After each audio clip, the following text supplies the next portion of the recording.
Hello YouTube, I'm your Huckleberry, and this is a steel wheel mini Cutjack.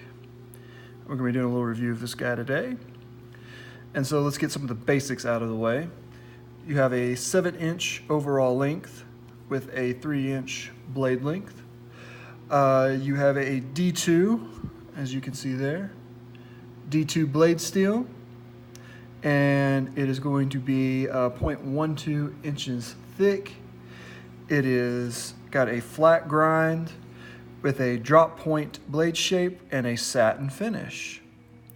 And so and we have a FRN handle material with a right or left tip up carry. And it comes in at right around 3 ounces for the carry weight.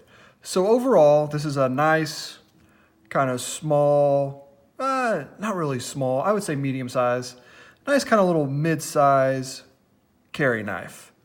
It's got a really good overall size to it with that 3-inch blade.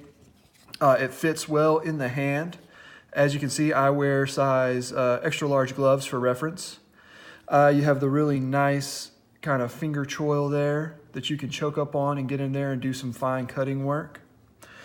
It has a really nice handle texturing that I like quite a bit because it's not too aggressive, but you can feel it and it locks in there pretty well. It's got some good jimping right there on the top. It's not so sharp that it's going to cut into you, but it does give you some extra traction, especially when you're cutting up when you're choking up like this to do some fine detail work. It's got a real nice solid lockup. The pocket clip is nicely done. So you're going to have about that much sticking out of your pocket there. So that's it's definitely not a deep carry, but it carries deep enough for me. And so yeah, it's just overall, this is a nice little knife. It's a nice little carry knife, especially for the price. And the price on this guy, you're going to come in at about $37, $38 for it. And you're getting D2 steel with that, which is a really nice steel option for that price. And you're getting a really nice overall package for that $38 price point. There are some drawbacks to it though. The action, of course, isn't great. It isn't the best action. You could tell, or at least I can in mine, that's kind of where they cut the cost, was in the action. It's fine, it works, it comes out pretty well. Another problem that I have with mine is that I do have a bit of an inconsistent detent, which probably comes down to a quality control issue. The detent, sometimes you'll just get to a point and it's just really hard to get out of there and you really have to push down and it's just inconsistent. Whereas other times, it's not going to come out unless you put a little wrist on it.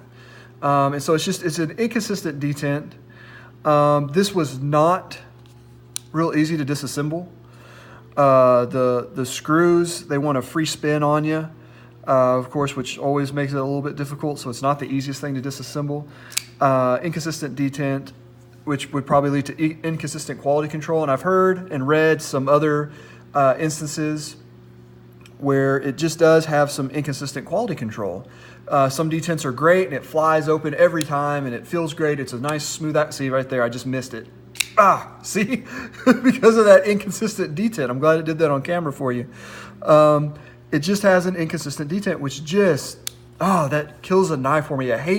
One thing that I hate, which is probably a personal thing, is an inconsistent or a hard detent, an overly hard detent. You always want a nice stiff detent when it comes to a flipper, because if it's going to be a flipper, it better flip, right? But when you get that inconsistency in that detent, where it's just like you don't know from one time to the next whether it's going to be fine, like it was there, or if it's going to be really hard, like it was that just a couple of flips ago. And so that's a bit of a downside, but that's kind of a trade-off with a budget knife. They got to cut costs somewhere, and a lot of time that the cost cutting comes in the quality control. The quality control is just not going to be the best. And that's kind of what happened here with this one. And that's kind of what I've heard and read about others, is the quality control is just inconsistent.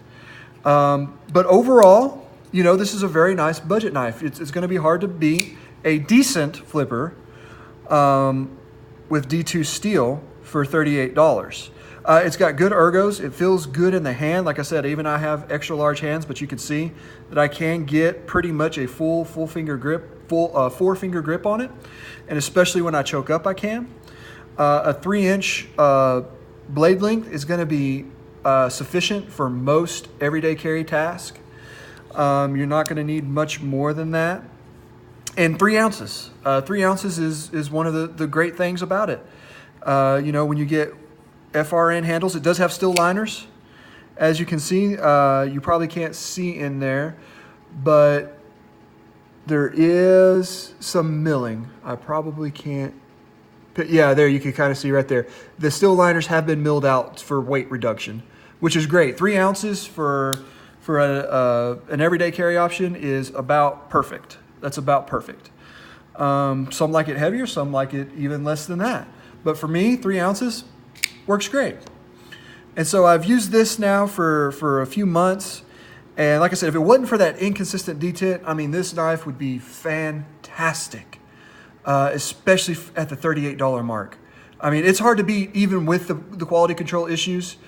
Even with the quality control issues, at $38, it's hard to beat. Order it off Amazon, and if you get a bad one, send it back.